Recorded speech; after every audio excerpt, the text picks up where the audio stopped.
you. I go over and over about this. I have a lot of conversations about this. This is a big topic for me because I really feel like we need to identify what wealth is. I mean, we talk about riches, we talk about money, we talk about time, but what does wealth mean to you? You determine what wealth means to you, right? And I just have to explain to everyone once and for all what wealth means to me, okay? It might be differently for you, but wealth to me is, wealth to me is legacy. First and foremost, legacy. What will my kids be able to do because I was here? That's first and foremost. Because I was here, because I was breathing, I'm living right now, I'm taking in air, I'm moving around, I'm able, mind, and body.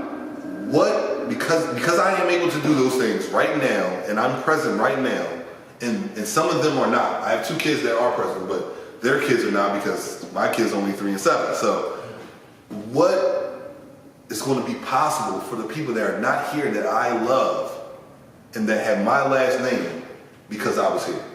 That's probably the number one principle for me, the number one principle. Number 2, what wealth means to me is time.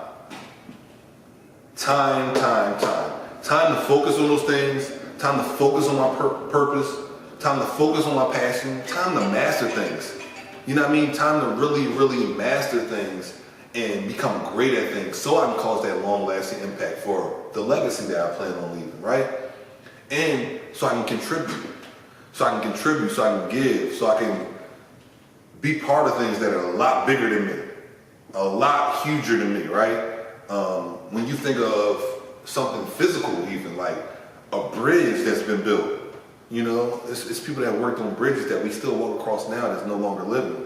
Or somebody like Martin Luther King that fought for equality, and you know, President Obama became president, and so many other things because of his death and things that they fought for, and what was placed in their mind that they wanted to see for us, that vision that was placed in their mind that they wanted to see for us when we weren't even here, that we benefit off of. Like, that is wealth to me.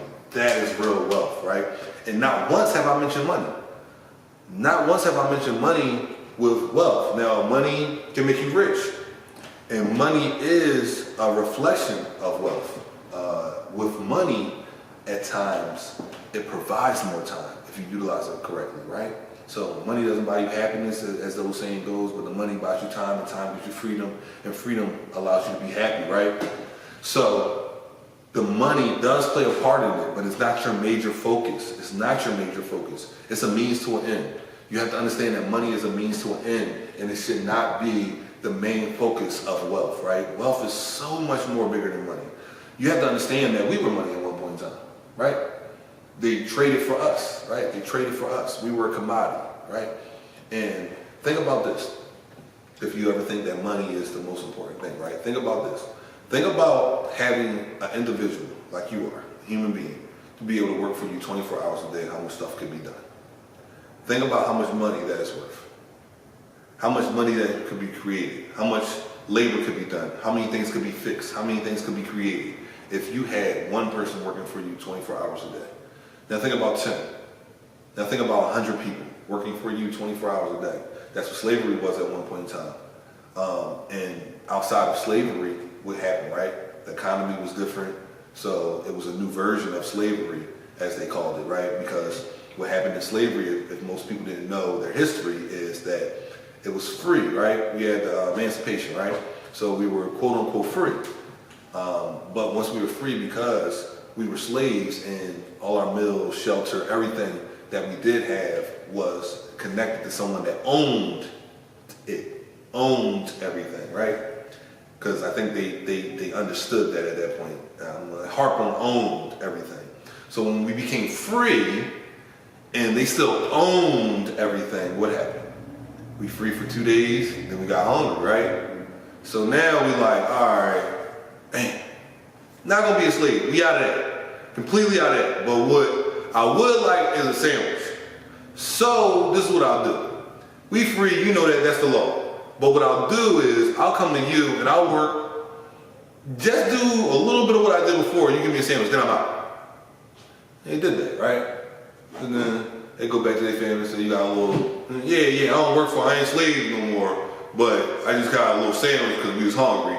And then I stopped. Remember, we had to do that all day before. We don't have to do it 24 hours no more. And then it's like, well, that don't sound as bad. So we came back to him again and said, listen, got my cousin, got my sister here. We're not gonna be here all 24 hours like we used to. We ain't no slaves. Please believe that. That's over, all right? That's done.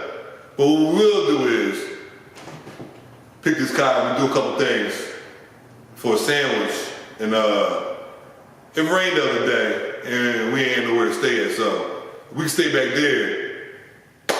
We'll do this too. So long story short, slowly but surely we look at how things worked up and understand wealth and money and stuff like that. I'm not saying that when you work you are a slave, because that's not true. You're on your own terms. But if you don't understand that the original goal was to own, and if you own, you no longer had to force people to do the things you wanted, right? Because slavery was forcing people to do things they wanted. But for some reason, I don't know if people might say it's genius, even if it's bad or good, evil genius, but for some reason they switched it where as though you come to them to do it. And it looks like it's something that you want to do. So, I don't know, I just know my thoughts about wealth. I know what's important to me. I know what's priority to me, and I really feel like we should own. Because if we don't own, we are left in a circumstance where we have to rely on other people that don't always have our best intention at heart. And that is not the goal for my culture, but it's definitely not the goal for my family.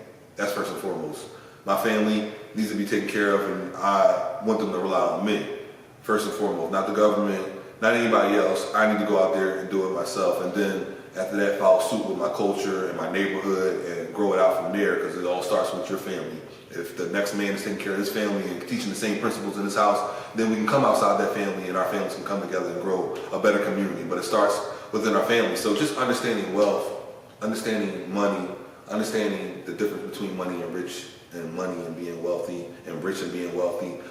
These are distinctions that can't go ignored, right? Because it really comes from somewhere, and it'll help you get to where you're going to, and understand where you need to go to. You can't not be in this game and not focus on ownership and not understand what real wealth is, because they do. There's other people out here that really, really understand what it is, and then they pinpoint those things. And it's the hinge that opens up a big door, right? You can't open up that door without that hinge. So you need that hinge in place to be able to open up that big door, And a lot of times they snatch that hinge out, or we're not even aware of the hinge, so we can't open the door. And these are the little points that we need to be aware of. So I'm JL Forbes. I'm your entrepreneur. Listen, I tell y'all all the time, I'm not only a member, I'm the president of the Freedom Fighter. I need more of y'all guys out here.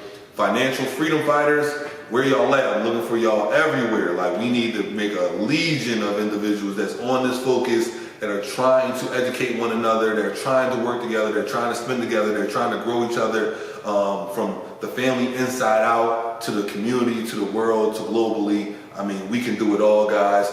And I appreciate your time here, guys. Give that some thought, right? What does wealth mean to you? I'm JL Forbes. Every time I speak, I want the truth to come out. You know what I'm saying? Every time I speak, I want to shiver.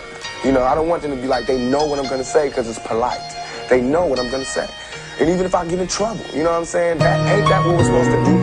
I'm not saying I'm going to rule the world or I'm going to change the world, but I guarantee that I will spark the brain that will change the world. And that's our job, is to spark somebody else watching us.